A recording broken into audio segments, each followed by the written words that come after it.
Hello students, this is short video number 7. என்ன கொடுத்துருக்காங்க பாருங்க, secant theta minus tan theta ஓட வேல்யூ p அப்படின்னு கொடுத்துருக்காங்க. அப்போ இதுக்கு நமக்கு ஒரு கண்டிஷன் தெரியும். இந்த மாதிரி கொடுத்தாங்க அப்படின்னா இதோட ஆப்போசிட் வேல்யூவை நம்ம எழுதிக்கலாம். secant theta plus tan theta இதோட வேல்யூவை என்ன எழுதலாம் அப்படின்னா 1/p அப்படின்னு எழுதிக்கலாம். இதோட கண்டிஷன் இருக்கு. ஓகேவா? இப்போ நமக்கு இதில் ஏதாவது ஒன்றா சால்வ் பண்ணி எடுக்கலாம். secant theta எடுக்கலாமா? 2 secant theta. இப்போ இதை ப்ளஸ் பண்ணோம் அப்படின்னா தான் இந்த 2 secant theta வரும். அப்போ ரிமைனிங் கேன்சல் ஆகிடும். இங்கே வந்து p plus 1/p அப்படின்னு இருக்கும்.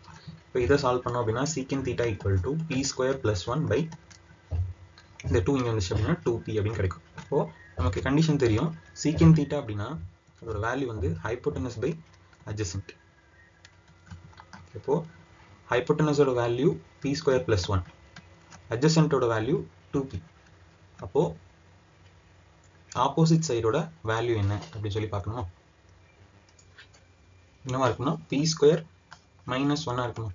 இது ட்ரிப்ளெட் படி p ஸ்கொயர் மைனஸ் 1 இருக்கும். ஓகே, இப்போ இங்கே ஃபைனல் ஆன்சர் நமக்கு என்ன வரணும்னா cosecant theta. cosecant theta equal to hypotenuse by opposite side. இப்போ ஹைப்போட்டனஸ் வந்து p square plus 1, opposite side வந்து p ஸ்கொயர் மைனஸ் 1. இப்போ ஆன்சர் வந்து p square plus 1, p square minus 1. இப்போ ஆன்சரில் வந்து p ஸ்கொயர் மைனஸ் 1 இல்லை. ஓகே, அப்போ நம்ம இதோட ஆர்டரை சேஞ்ச் பண்ணிக்கலாம். எந்த பிரச்சனையும் இல்லை. 1 மைனஸ் p ஸ்கொயர்னு போட்டாலும் கண்டிஷன் சேஞ்ச் ஆகாது. ஏன்னா ஸ்கொயர் தான் பண்ண போகிறோம். இப்போ cosecant theta ஓட value p square plus 1 by 1 minus p square. இப்போ இதுதான் ஆன்சராக இருக்கும்.